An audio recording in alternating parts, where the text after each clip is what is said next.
தனுஷ் ஷார்ட்டா mister tea கூட கூப்பிடுவாங்கல்ல.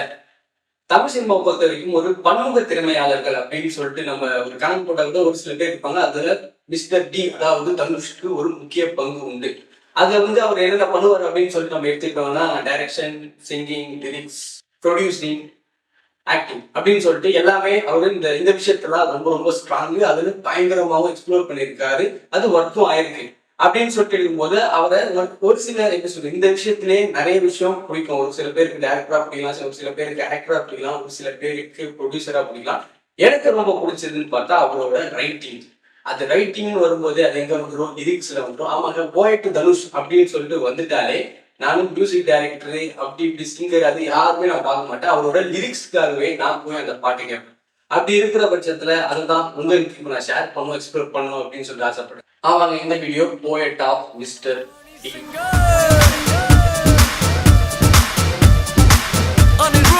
Poet Dhanush இதுவே ஒரு மாதிரி ரொம்ப இனோவேட்டிவாகவே இருக்குல்ல. இப்போ மேக்சிமம் லிரிசிஸ்டுக்கு எப்படி பேர் வைப்பாங்கன்னா இவர் வரிகரி அப்படின்னு சொல்லிட்டு வேற மாதிரி. ஆனா போயிட்டு தனுஷ் அதுலயே எனக்கு தெரிஞ்ச ஒரு மாதிரி இனோவேட்டிவா இருக்காரு. அவரு லிரிக்ஸ்லயும் அதே மாதிரி இனோவேட்டிவா நிறைய விஷயத்த செஞ்சிருக்காரு. அவர் கொஞ்சம் விண்டேஜ் ஸ்டைல்ல ஒரு லிரிக் எழுதுவார். அதுதான் எனக்கு தெரிஞ்சு ரொம்ப கவர்ந்த விஷயம் எனக்கு. அப்படின்னு இருக்கும்போது அவரோட ஃபர்ஸ்ட் பாடல் எதில் எழுதினார் அப்படின்னு பார்த்தா மயக்கமரப்பத்துல பிறை தேடும் இரவிலே அப்படின்னு சொல்லிட்டு ஒரு பாடல். பிறை தேடும் இரவிலே உயிரே எதை தேடி, அதுதான் அவர் ஃபர்ஸ்ட் பெண்ணு முடிச்ச பாடல்.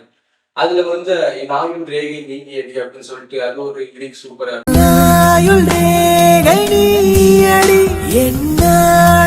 அப்புறம் இதை காதல் என்று சொல்வதா மனம் சாய்ந்து கொள்வதா அப்படின்னு சொல்லிட்டு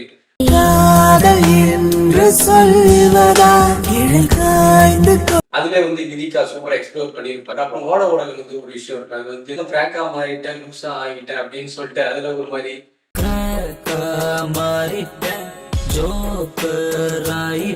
இந்த மாதிரி இது பிகினிங் ஸ்டேஜ்ன்றதால அதுல லிரிக்ஸா கொஞ்சம் கொஞ்சமா தான் அவர் எக்ஸ்ப்ளோர் பண்ணாரு அப்படின்னு சொல்லிட்டு நம்ம எடுத்துக்கலாம்.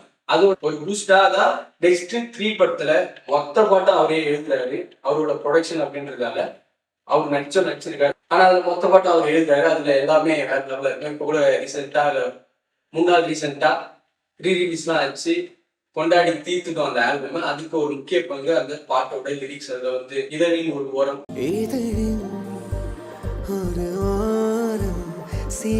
அந்த பாட்டு வேற லெவல். அதுலயும் கண்ணழகா அது ஒண்ணு சூப்பரா பாடிட்டு. அப்புறம் நீ பார்த்த விடிகள், அப்புறம் போனிப்போ, அப்புறம் why this Kolaveri the global mass hit அப்படின்னு சொல்லிட்டு அதுக்கப்புறமா பார்த்தா எதிர்நீச்சல்ல ஆல்மோஸ்ட் ஒரே ஒரு பாட்டு மட்டும் ஒரு பிட்ல அந்த எதிர்நீச்சல் அப்படின்னு சொல்லிட்டு டைட்டில் சாங் இருக்கும். அதுல வாலி மட்டும் ஒரே ஒரு பாட்டு மட்டும் எழுதுவாராதான், நாளை என்றும் உன் கையில் இல்லை அப்படின்னு சொல்லிட்டு.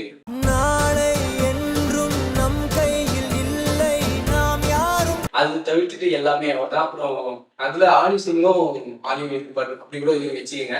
அது தவிர்த்துட்டு எல்லா பாட்டும் அவர் தான் எழுதினார். அதுல அருண்ராஜா காமராஜா ஒரு விஷயம் சொல்லுவார், எனக்கு ரொம்ப பிடிச்ச லிரிசிஸ்ட்னு பார்த்தா அது ஆக்டர் தனுஷ் அப்படின்னு சொல்லிட்டு. ஏன்னா நிஜமெல்லாம் மறந்து போச்சுன்னு சொல்லிட்டு ஒரு பாட்டு இருக்கும் அந்த படத்துல. அதுல வெட்டு பூச்சி விளக்க சொல்லுது அப்படின்னு சொல்லிட்டு அவர் எப்படி யோசிச்சாருன்னு தெரியல அப்படின்ற மாதிரி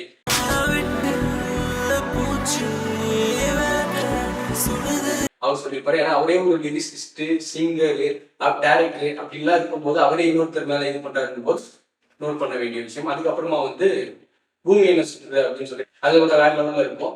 டேமேஜான பீஸ் நான் ஜோக்கர் இப்போ ஹீரோ ஆனேன் அப்படின்னு சொல்லிட்டு அதுவும் வேற லெவல்ல இருக்கும். டேமேஜான பீஸ் நானே ஜோக்கர் இப்போ ஹீரோ.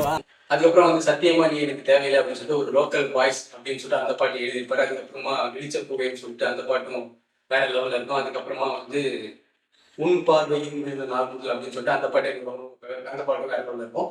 அதுக்கடுத்தது அவர் எழுதினது எனக்கு தெரிஞ்ச ஒரு லிரிசிஸ்டா எனக்கு ரொம்ப ரொம்ப ரொம்ப கவர்ந்த ஒரு படம்னா அது பிஏபி வேற இல்லா பட்டதாரி. அதுல ஆல்மோஸ்ட் எல்லா பாட்டும் அவர் தான். அவரோட ப்ரொடக்ஷன், அவரோட கதன் கூட பேசிட்டு இருந்தேன். அவர் சொன்ன ஐடியா தான் அந்த படம் அப்படின்னு சொல்லிட்டு இப்போ வரைக்கும் அந்த டாக் போயிட்டு இருக்கு.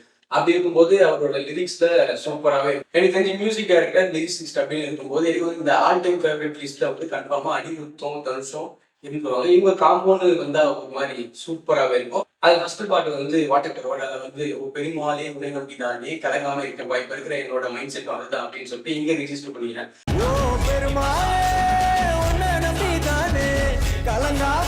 அதுக்கப்புறமா வந்து இங்க பாரு கூத்து சொல்லுன்னு சொல்லிட்டு ஒரு பாட்டு இருக்கும். அதுலயும் ஒரு மாதிரி ஃபன்னா ஒரு விஷயம் எடுத்திருப்பாரு. வேற லெவல்ல இருக்கும். எல்லாமே ஒரு மாதிரி உல்டாவானா எப்படி இருக்கும் அப்படின்ற மாதிரி. குதிரை குறைக்குமா அப்படி கழுதை கிடைக்குமா அப்படின்னு சொல்லிட்டு அதெல்லாம் வேற லெவல்ல இருக்கும்.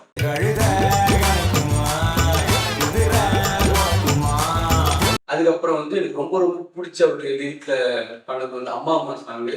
அம்மா அம்மா நீ எங்க அம்மா வேற லெவல்ல எழுதியிருப்பாரு. சூப்பரா இருக்கும்.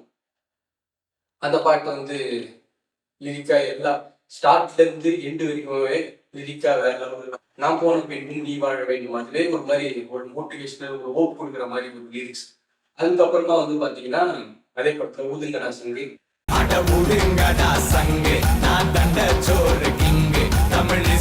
தனுஷ் என்ன கேட்டா ஒரு இன்ட்ரோவர்ட் நினைக்கிறேன். ஏன்னா ஒரு மேக்ஸிமம் நம்மள மாதிரி பசங்களுக்கு தான் அந்த படம். நானும் இன்ட்ரோவர்ட் தான் இங்கேயும் அதே ரிஜிஸ்டர் பண்ணிக்கிறேன். நம்மள மாதிரி பசங்களுக்கு தான் அவர் அதிகமா பாட்டு சூப்பராக எழுதுவார். அதனாலே எனக்கு ரொம்ப பிடிச்சிச்சு அவரோட லிரிக்ஸ்.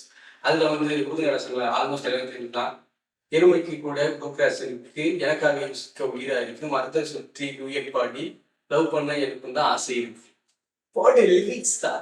எருமைக்கு கூட ப்ளூ கிராஸ் இருக்கு எனக்காக அப்படின்னு சொல்லி போயிட்டு தனுஷ் அப்படின்னு சொல்லிட்டு இருக்கும். அதுக்கப்புறமாக அதே படத்துக்கு வந்து விஐபி டைட்டில் பேக் அதெல்லாம் ஓரளவுக்கு சூப்பராக இருக்கும். அப்புறம் வந்து போயிட்டு நீயாகி அப்படின்னு சொல்லிட்டு அது வந்து ஒரு மாதிரி மியூசிக் டைரக்டரும் லிரிசிஸ்டும் பிளான் பண்ணிட்டாங்கன்னு நினைக்கிறேன். ஒரு வில்டேஜ் இளையராஜா சாங் மாதிரி ஒரு பாட்டு பண்ணணும் அப்படின்ற மாதிரி தான் இருக்கும். லிரிக்காவும் அப்படிதான் இருக்கும், டியூனாவும் அப்படிதான் இருக்கும். வேற ஒரு பாட்டு போயின்று நீயாக.